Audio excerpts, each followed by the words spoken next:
Good evening. Welcome to Washington. I'm Brett Baer. Officials here in the nation's capital say they're looking for up to 900,000 people to show up Friday for the inauguration of the 45th President of the United States, Donald J. Trump. The list of Democrats who will not be attending is growing tonight amid not-so-friendly fire between Georgia Congressman John Lewis and President-elect Trump. It began with Lewis saying in an interview Friday that he would not recognize Mr. Trump as a legitimately elected president. That statement received a tweet soon thereafter from the president-elect, and we are now in day 4 of this back and forth. Senior national correspondent John Roberts is at Trump's transition headquarters here in Washington with the latest. Good evening, John. Brad, good evening to you. The president-elect marked Martin Luther King Day by inviting to Trump Tower MLK's oldest son, MLK III, Martin Luther King III, for a meeting. And the meeting, the purpose of which was twofold. First of all, to honor the legacy of King's father and to serve as a counterpoint to a buzzsaw of criticism that Trump has run into over his feud with civil rights icon John Lewis. The president-elect rode with Martin Luther King III to the lobby for a very public handshake and farewell. But under a barrage of questions about his feud with Congressman John Lewis, Trump retreated to the elevator and disappeared. Lewis set off a war of words on Friday by suggesting Trump's win was not legitimate. I don't see this president-elect as a legitimate president. I think the Russians participated in helping this man get elected. Trump responded by tweeting that Lewis, quote, should spend more time on fixing and helping his district, which is in horrible shape and falling apart. And that Lewis, who was severely beaten by police during the March on Selma, is, quote, all talk, talk, talk, no action or results.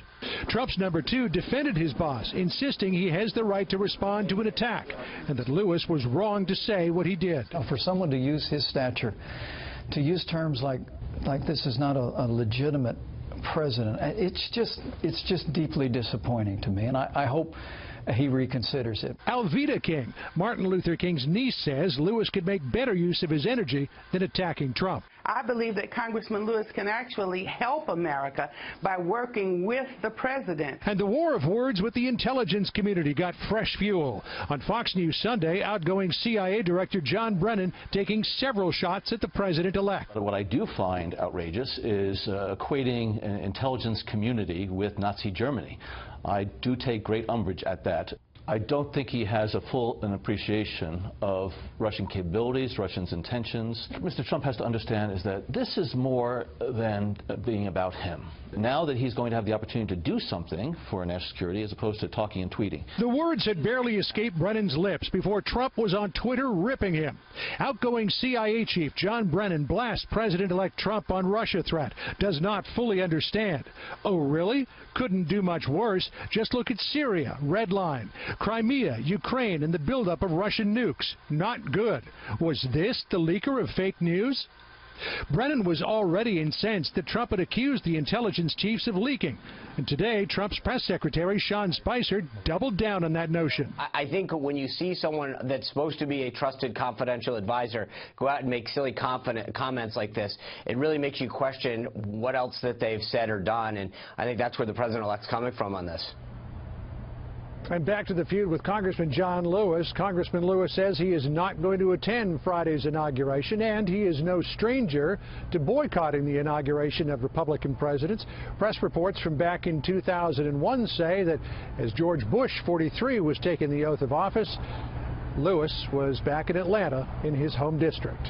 Brett? Hey, John, quickly, there's a report that the Senate Minority Leader, Chuck Schumer, is jumping on, saying that Representative Price, who's up for HHS, traded some stocks in companies that he was trying to help or may have helped. The Senate Minority Leader saying it's a clear and troubling pattern of trading and using his office to benefit companies in which he's investing.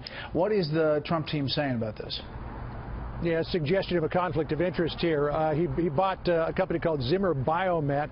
That happened just shortly before he introduced a bill, along with Democrats, that could potentially benefit biotech companies like that. The Trump transition today is saying there was absolutely nothing to this story, sending me a statement saying, quote, any effort to connect the introduction of Dr. Price's legislation, co-sponsored with Democrats, to a campaign contribution, which he also received from Zimmer Biomet, is demonstrably false. Dr. Price is fully complying with the recommendation accusations put forth by the Office of Government Ethics and taking aim again at one of their favorite targets. Quote, "This is more junk reporting by CNN."